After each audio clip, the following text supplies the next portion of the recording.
So I often get asked the question, you know, if you have a large collection of guitars, don't some of them just not get played? Aren't they being, you know, wasted? Or how do you decide what to play? The honest truth is, if you have a large-ish collection, for me anyway, there's probably about a third of guitars that are in use at any given time.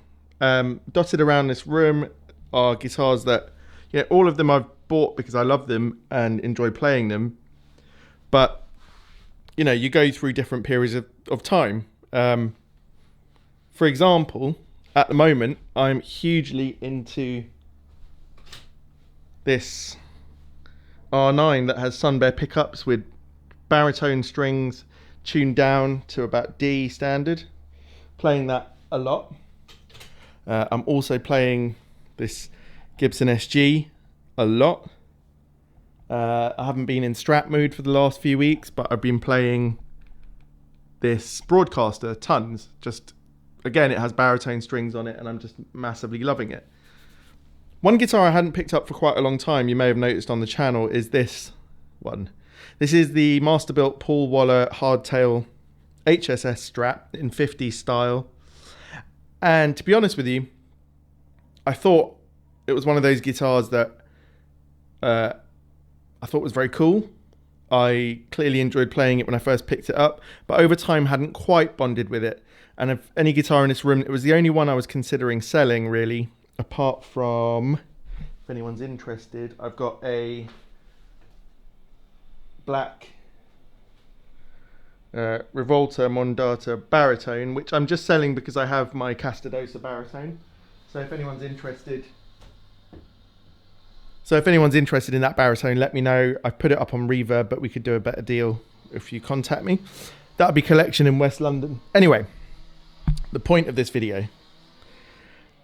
I was going to let this go, and then I thought, well, it struck me as a great guitar when I first got it. There's got to be a reason why I've not quite fallen for it. So there have been a few things that I've done. Firstly, again, I've put on some heavy baritone strings. These are probably 14 gauge, 14 to 72. You know, it's got a wound G, and I've tuned it right down to B standard, which is low. I just wanted to add, if you're wondering why I've not been using the Waller as, you know, more often, in some respects, it's because I have a Strat that I use more often. This is also a 50s style with a maple neck, and it's, you know, a normal trem Strat. It just has that more obvious Stratty sound. So the Waller, just being it's quite an unusual sort of configuration, doesn't get used as much. On the other hand, it's got a flatter radius, 9.5. This has got 7.25, which makes it harder for me to play slide on. So I think overall this baritone string, slightly higher action thing, which you're going to hear a bit more about in a minute, and the flatter radius works really well for that. The second thing is there were always some buzzing frets on this guitar, and it probably got worse when I put these thick strings on.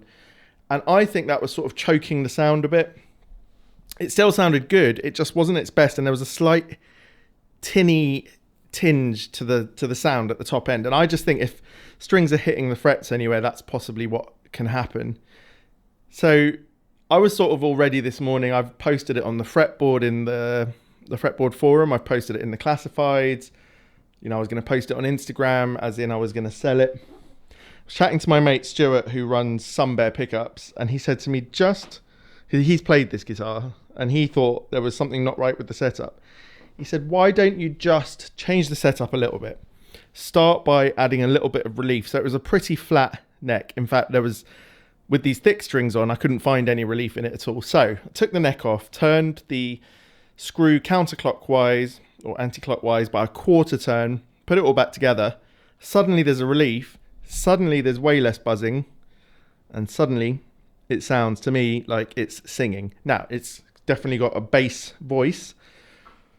But I've been wanting, probably about a third of my guitars are currently strung with baritone strings because I love lower tunings from, you know, just D standard downwards, C sharp, C and B.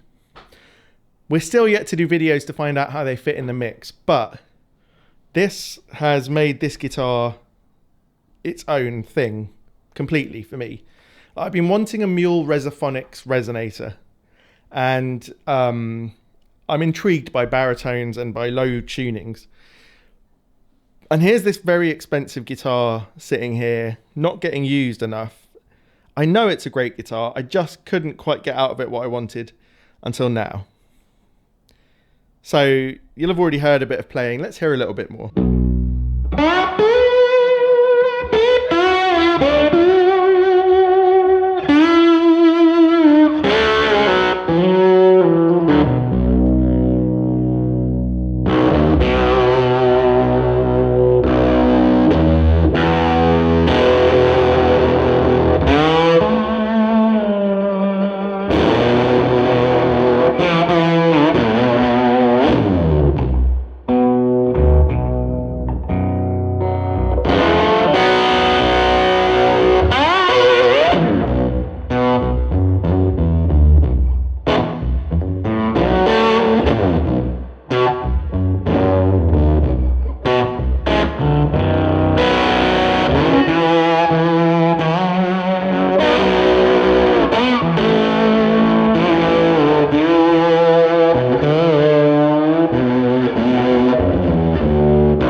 So when I'm playing with the slide and tuned down like this, I almost feel like it just needs to be a one pickup guitar. You know, if I redesigned this guitar, it could be a Strat with one humbucker.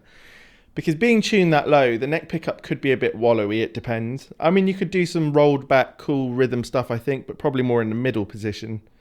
And this bridge humbucker is just gorgeous for slide. It really has that slightly rasping edge. If you roll it back, it starts to sound a little bit like a resonator thing. It's got that slight brassy quality to it, the whole guitar. And because it's a hard tail, it doesn't have that, you know, it doesn't sound like a trem Strat really. It has that slightly tougher edge to it, more direct, like a Telecaster.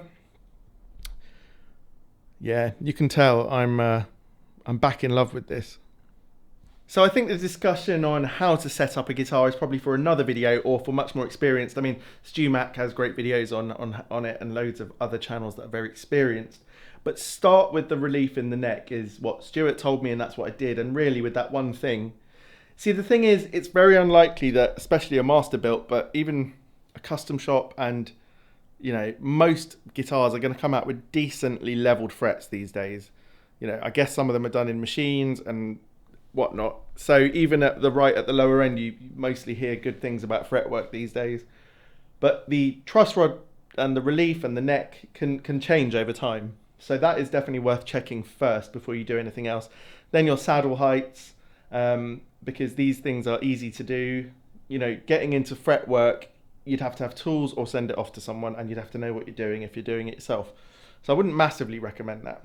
On another note, as I mentioned recently, I want to be doing a lot more stuff about music rather than gear. And as I'm getting towards that and sort of picking up my drum skills, if you haven't seen about that, the last video was about me getting a drum kit. I'm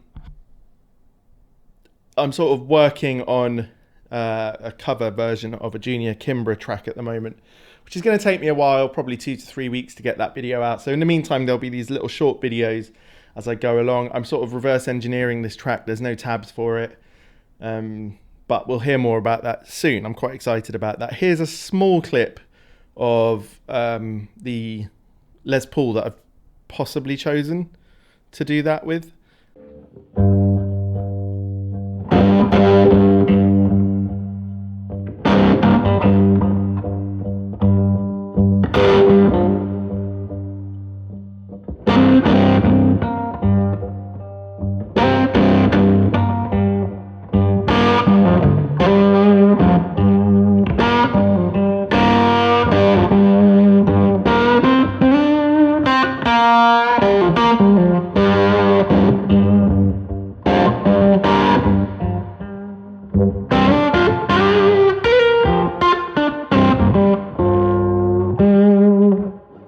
But yeah, today I found myself using this 2-Rock Classic reverb, which is just set in the standard gain structure, running through the power station to go direct out.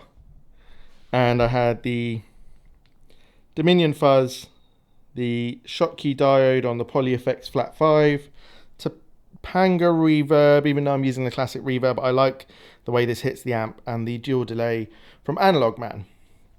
So just to finish up, for now this guitar is definitely not being sold. I could see myself trying to develop quite a few baritone style things on here. Why would I not just use the baritone then? Well, that's a good question that I'll probably want to answer. Why am I setting up all these guitars as baritone? Let's make a video about that. I'll probably do that soon. We'll compare the sound of a baritone with the sound of a normal guitar tuned that way. Is there a reason other than just ergonomics? I'm not 100% sure. But for now, what I can say is this sound coming out of here is really cool. It's even if you don't have a humbucker in your guitar, you know, you might just need to add a bit more overdrive to give it that compression that you use for slide, which is great. But if you've got a guitar that's sitting around and you're not quite sure whether you love it, make sure the setup is at least half decent so it's got a good chance of being played. Anyway, thanks for watching this short video. See you next time.